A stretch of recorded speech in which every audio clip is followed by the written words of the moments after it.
Okay, so let me continue the show. And where were we? We were at Scott McTominay. Now, yesterday, Max Sauce, man, against Spain, I watched the entire game, and come on. I'm like, where has this Scott McTominay been? We've been looking for this Scott McTominay, and Charlie, he was nowhere to be found. But then this is what sometimes the international break can do, right?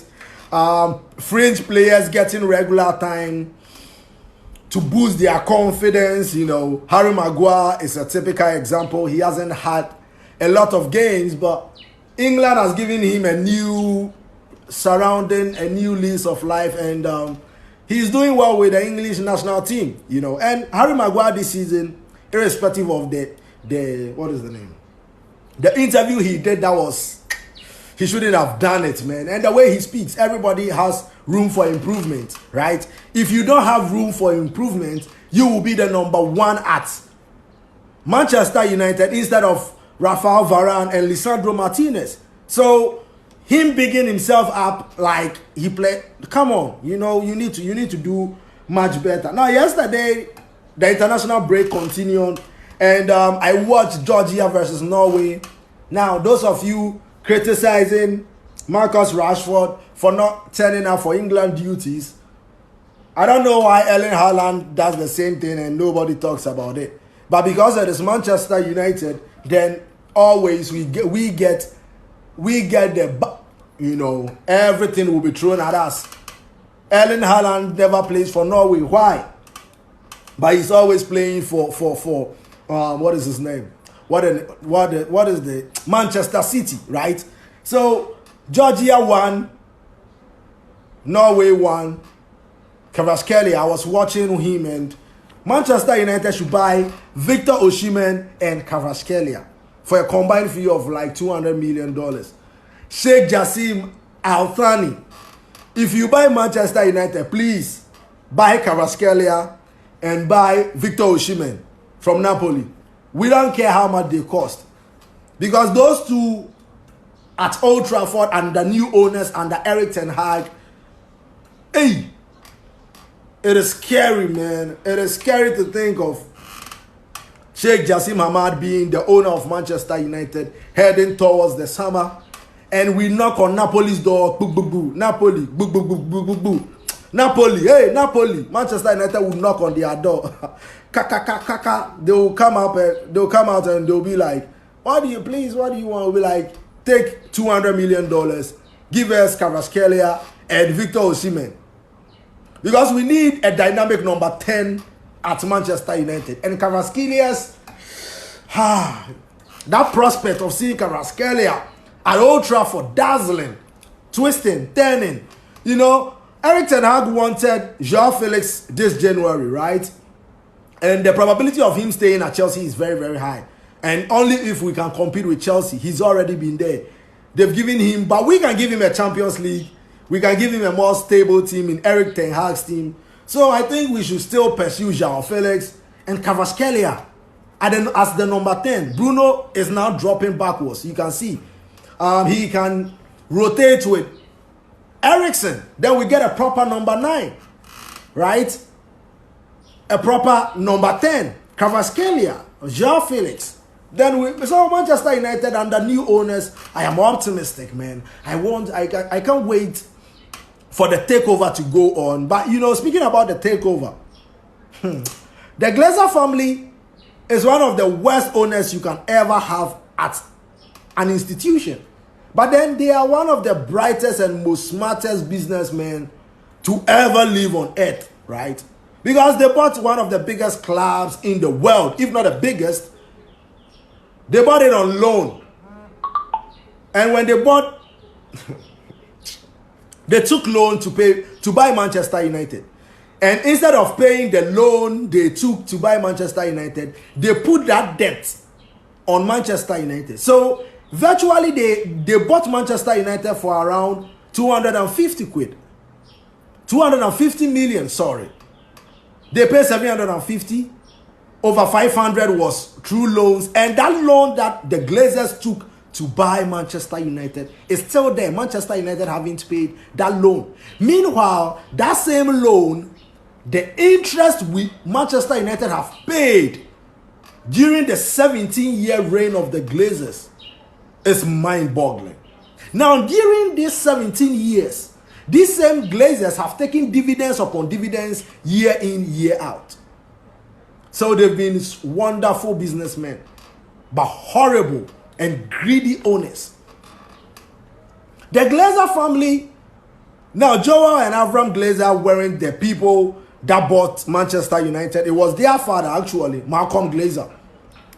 Now, he never even stepped foot at Old Trafford. That should tell you how much he cared about the club. He saw it as a money-making machine, and he dried it up. His children are also drying it up. But then it has come to an end. That is why the Ineos group, their offer is skeptical to me. When I look at Sir Jim Ratcliffe, the debt, which is that 500 blah blah million pounds, will be put on Ineos. But will the shareholders at Ineos even think that, do we really want this debt on us? Somebody, eventually that bill will be paid. And I bet you it will be for Manchester United.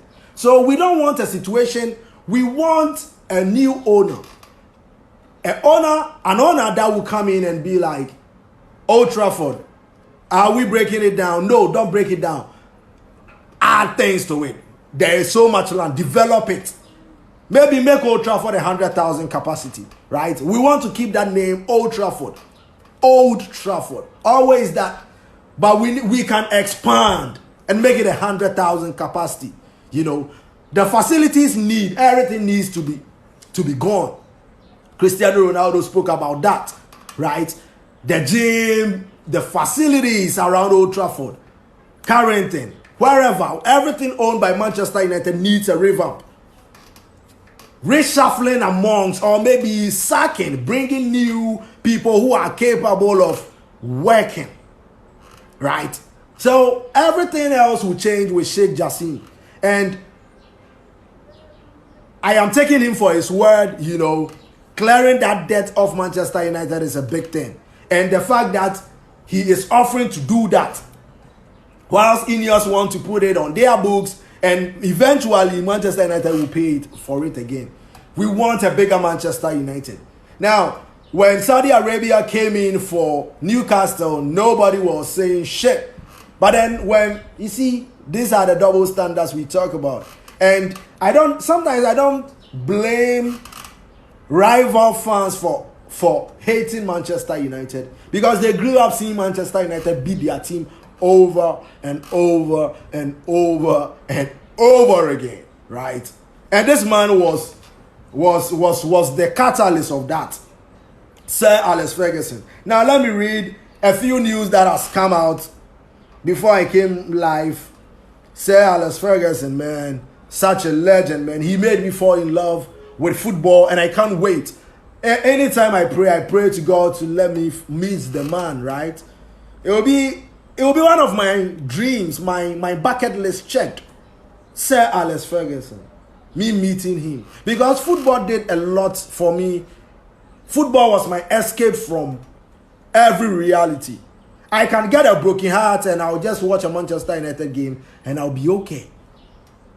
I can be having the worst days of my life and all I needed to do is watch football, and I was playing, I was watching. So football was my escape.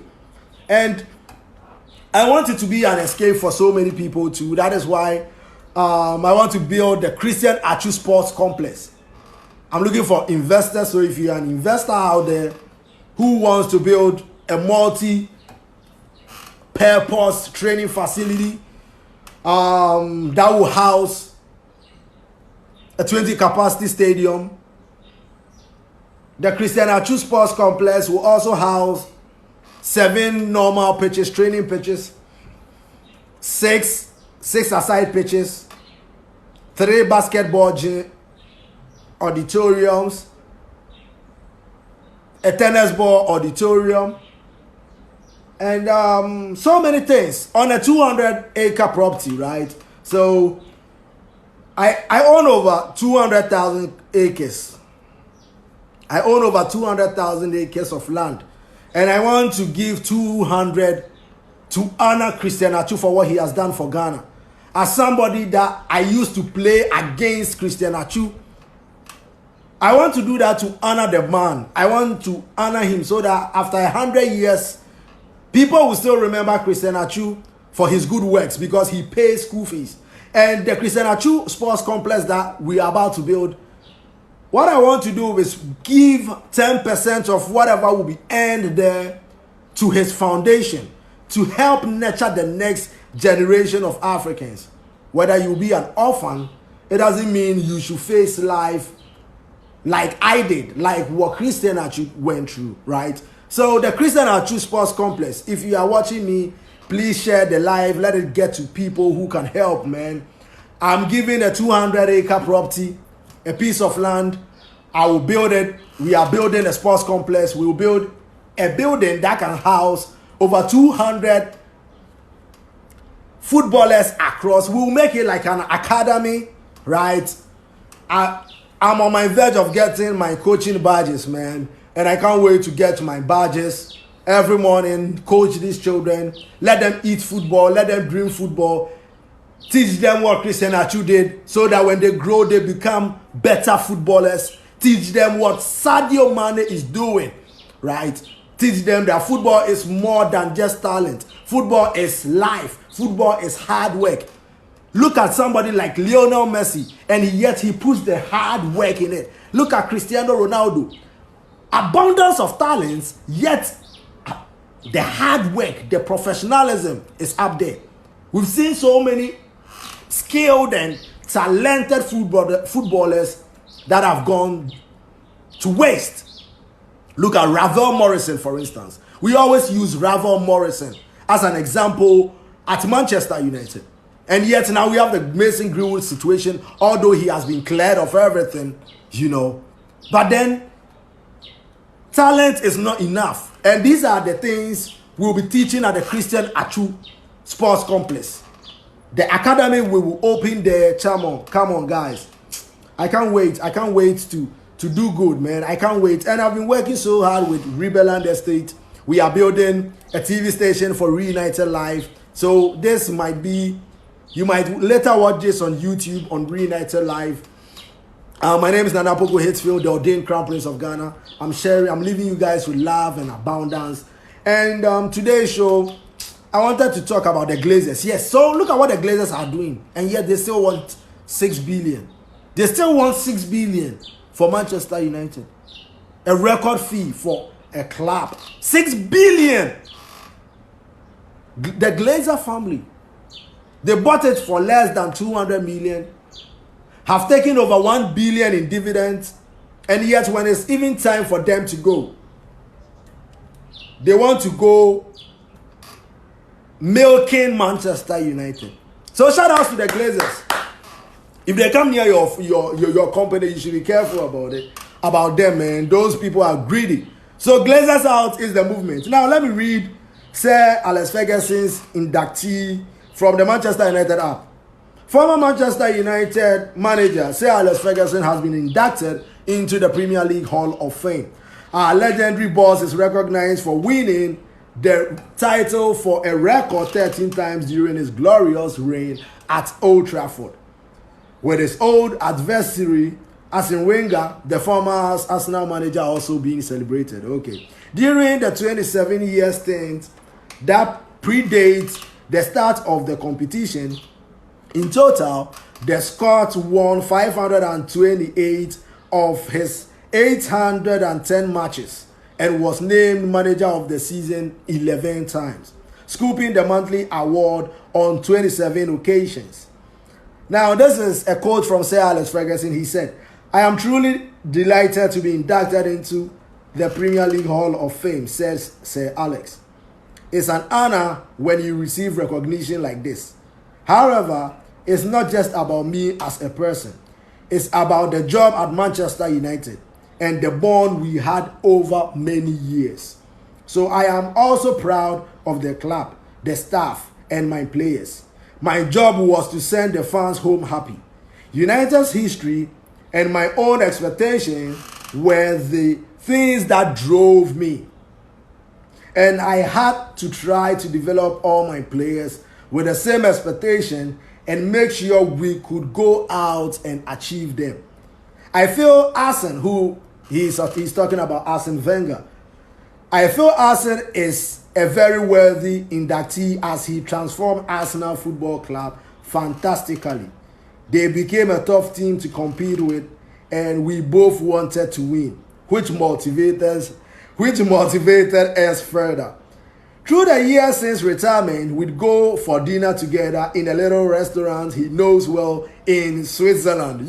So you see, Sir Alex Ferguson and Arsene Wenger have been meeting in a little restaurant in Switzerland for dinner sometimes. So, as somebody that owns 200,000 hectares of land, Nana Obonkumankuma Bediako-Poku, the first, as a chief, I can also build a place up. I want to build my own Monaco with this 200,000 acres, right?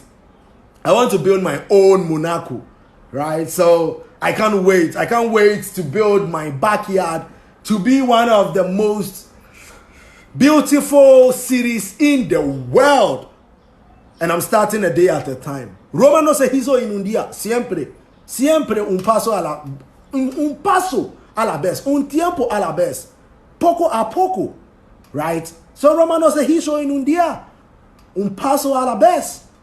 Now, if you know me, you know I speak Spanish, I speak Deutsch, I speak so many other languages. I'm a Ghanaian, but I feel I want to be an African. I want to travel to all 54 countries in Africa before I pass on. I want to experience the Africanness in me. And as the ordained crown prince of Ghana, following systems, the Pan-African system, the same system that was brought to Ghana by W.E.B. Du Bois, it has already started. He gave the documents to Osajifo, Dr. Kwame Nkrumah. The documents passed on. It was passed through good people across the continent, and eventually landed in Australia. And I was privileged to get to meet the man who held it, and he taught me whatever I know about Africa. So when white people are telling me things, I know. And all I need to do is tap into my infinite intelligence from my forefathers. And I know whatever happened. That is why, now on Friday, catch me on Friday, this Friday, on Uncensored Friday. Last week, we started with the African family heading the right way or doomsday. The African family heading the right way or doomsday. And I spoke to the beautiful queens in Africa that they need to start being the women they were. African woman, stop. Don't be a man. You are more important in the African setup than being a man. Just be your woman. Do your duties well. And that is all you need in life. The African women, we spoke about Queen Nani the last time. I spoke about Ya Santua. And I spoke about how important women were in the African setup. But then, when the Europeans came, they realized the men were not easily convinced because we had women that they were telling us the right things. Our women were so united, they allowed 10 women who have one husband because they did the math and realized there are more women than men. So they did the math. So you see 10 women supporting one man. And if you have women supporting you, there is nothing on this earth that you can't achieve as a man. So that is what our forefathers were doing. And rather, they brought in another religion that pushes women to the side. So in the Bible, it tells you that when you are a woman and you go to church and you don't understand something that they are saying at the synagogue, you don't have the right to raise up your hand and ask questions. You need to go home and then ask your husband. No, this wasn't African. The the continent Africa itself is a woman. Africa. One day, I hope you people will be building your chakras up to where you can open your third eye. Then you will realize that this world is bigger than what we think it is. You will realize that there is more to life than the divisions that democracy has brought up upon Ghana and the rest of Africa. Now, on Friday, catch me on Uncensored Friday at 9 a.m. Let us talk about the African man. Why have we allowed ourselves to become this way? We've allowed systems that were brought upon us by the same people that colonized our forefathers, and we are divided. Christianity, Islam. Look, just Christianity. Look at the sects in Christianity. None of them agree on one thing. So a Pentecost person won't marry a Methodist man, vice versa. But remember, the most important thing is you being a black man, because that is how white people will see you. So it's about time we embrace the blackness in us, the color being dark. Now, I have so many white friends, and I'm not saying this to shame anybody, but then they need sunscreens, they need to tan their skin. We don't need to do that. We don't have skin diseases, they do. So it's about time we embrace our culture. Go back to the good things of the past. Now, in Akan, we have an adage that we say, Sankofa Yenchi. It means when you go back, now I've been saying this, in the 21st century, it has been said that illiterates will become people who can't learn, unlearn, and relearn. Yeah. Everything is a system benefiting particular people. In 1855, they divided Africa. Africa was one country. Let us go back to that. That is what Osajefo Dr. Kwame Nkrumah, those were his ambitions. They called him a dictator and said so many lies about him. It is the same thing that was done to Gaddafi. Ask people in Libya. Healthcare was free. Nobody was homeless. They didn't write that. They used the media to propagate lies against one another. And especially, we shouldn't allow anybody that enslaves us to tell us something about our own brother for us to believe. Because such a person, look at what is happening in Africa. Look at the divisions in Africa. The power just went out. So I'll be leaving you guys. Catch me on Friday. My name is Poku-Hitzfield, the Ordained Crown Prince of Ghana. Chichicha, I'm leaving you with power. I'm leaving you with abundance, man. I'm leaving you with abundance. I need to do a lot of presentation. I have so many business deals I'm doing, man. If you're an investor out there who wants to invest in industrialization, agriculture,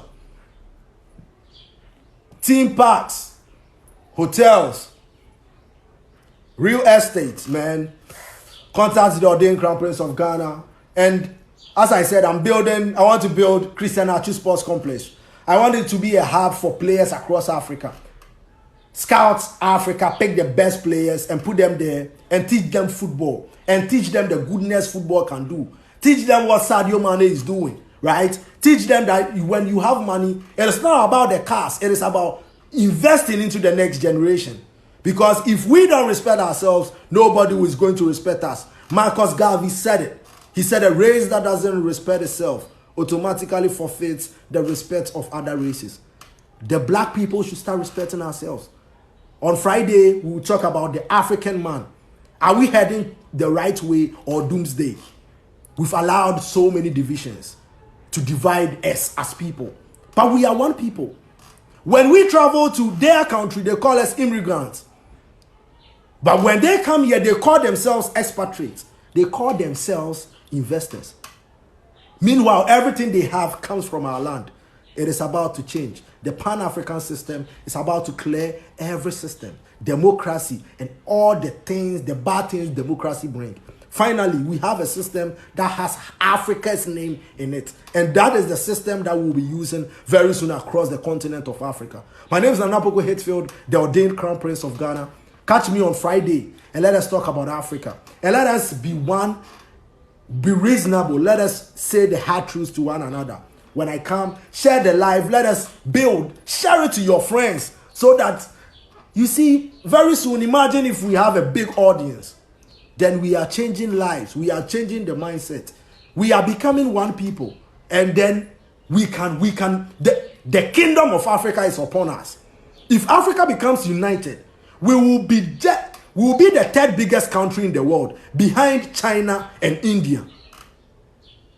I said DR Congo, the land size of DR Congo, is bigger than Western Europe. From Poland. Just DR Congo is bigger than Western Europe. That has Germany, who has over 83,000 population, has France. So think about it. We are bigger as one people, and we need to unite.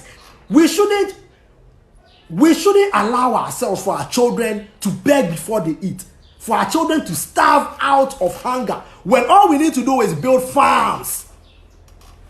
God won't come and build it for us. It is us. We have the fertile lands. We have everything to make this continent the richest continent in the world. Africa is not poor. It is the people in Africa that are poor because of systematic slavery by the Europeans on us. There's a reason why the president of World Bank is always from the US and IMF is always from Europe. It is a system they've created. But why should we give you our gold in exchange for a paper? A dollar is nothing but paper. We shouldn't give. If you are telling us you back your dollar by the gold, we have the gold reserve. All we need to do is pick up gold from this place, cover it. The next 5 years there will be gold again. This is Gold Coast. This is Ghana. So Kamala Harris, the vice president of the United States, you are in Ghana, and you are in Ghana. If I know it. The Africa is big enough. We don't need anybody because everything is us. And we will teach consciousness. The education you give us, we are going to teach our children differently. Now, if you are in your own country and you speak your own language, you are being caned in school. You are being punished for speaking your own language. They call it vernacular. As early as 2 years old, you are throwing your culture away.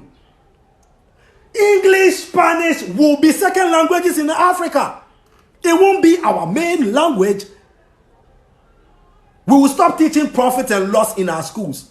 Mathematics itself, what is mathematics? The schooling system will become career oriented. If a child wants to be a doctor and the child says, I want to be a doctor, we will let the person go to JHS, SHS to go and learn other things. Career oriented. Before you realize that child needs to become a nurse first as a child, then helping elderly, then so that natural instinct to become a nurse, you start harnessing it at a very young age. That is the form of education that the Pan-African system is bringing. Share this video, let it get to a wider audience, and tell your friends that the Ordained Crown Prince is here every Monday, Wednesday, and Fridays. Monday and Wednesday is transfer business and news. And on Friday, it is Uncensored Friday. We speak about Africa. My name is Poku-Hitzfield. Chichicha. Let me leave you guys. Bye-bye.